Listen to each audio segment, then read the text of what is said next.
Hello, my name is Jerry Morris. Today's video will be a reading on a baffling missing persons case in Colorado. I think it's Woodland Park, Colorado. The name of the woman is Kelsey Berreth. She's 29 years old. Good job. One child, one-year-old daughter. A fiance that lives in the city but not with her, and they've had this young baby together. And she went missing Thanksgiving Day. She was seen at Safeway with the baby, and then she did transfer the baby to the fiance to babysit, and then she went missing. And she was reported missing 3 or 4 days later by, I think, her mother or a relative who lives out of town that could not reach her. So I will name 2 suspects in this case. Everything that I give you here is not what I think or what I feel. It's what I see. I go into somewhat of a trance, get visions to answer questions, and I filter through those so that we're only dealing with facts that can be dealt with by authorities, facts that can be followed up on. One last thing before I get into it is that I know I can't do these readings without hurting people or angering some people, but I think I should. It'll be best for the case, best for everybody if I can get this out there and hopefully add some substance to the authorities' search, or have the community come together and give some hints based on some of the things that I give you. So here we go. The first question is Kelsey alive or deceased? And unfortunately, I see that she has died. And it's a very odd vision that I've got, because I've done this maybe thousands of times over the last 3 decades. I've never envisioned someone passing on like I did with Kelsey. I see her hovering above us, wondering what all the fuss is about. And she's in a white robe. It's very much like, it's very angelic, let's put it that way. And that tells me that she is and was a very, very good person. And I don't mean good in a surface type of way. She was good deep down, body and soul. So I hope I'm wrong and that she is still alive, but I do not see that.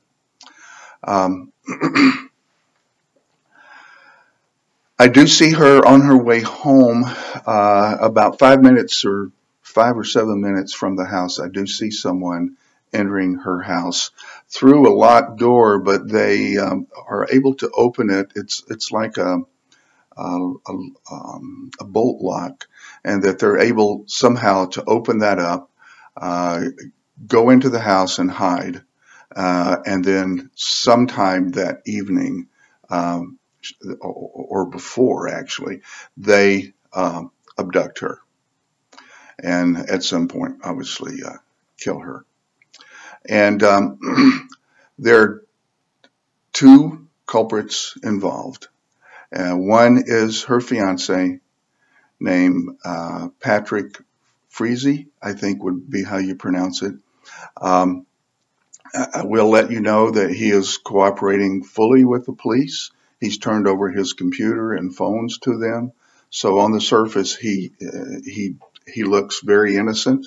And I've questioned myself on this vision several times, but I keep coming up with the fact that he hired another person to do this. And the motive is weak, and we'll discuss that at the very end.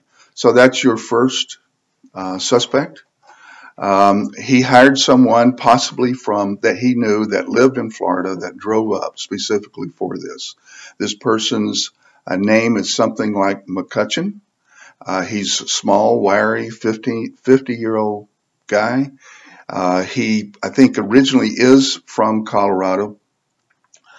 He is wearing Colorado Avalanche logo gear, like a jacket and a stocking hat, and he's got mittens on.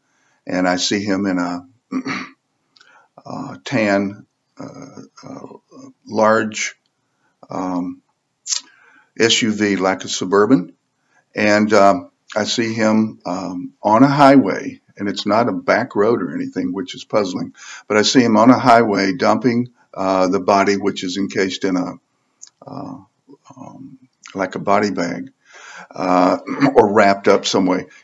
See him rolling the body down off the side of the road into a ditch. And I think her body will be found soon by someone calling a highway patrol.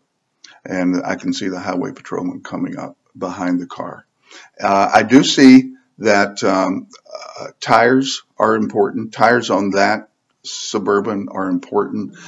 Possibly they will be leaving, or they left tire tracks where they dropped her off. So there are the few facts that I'd like the community to assess, talk about, give me feedback, and I hope I'm wrong with many parts of this.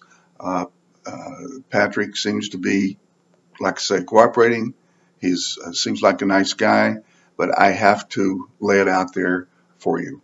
So I will be back as soon as I do more work and get more information. Feel free, like I say, to leave your comments, and that'll get me motivated and concentrating on certain other aspects of this case. Thanks for watching. Bye.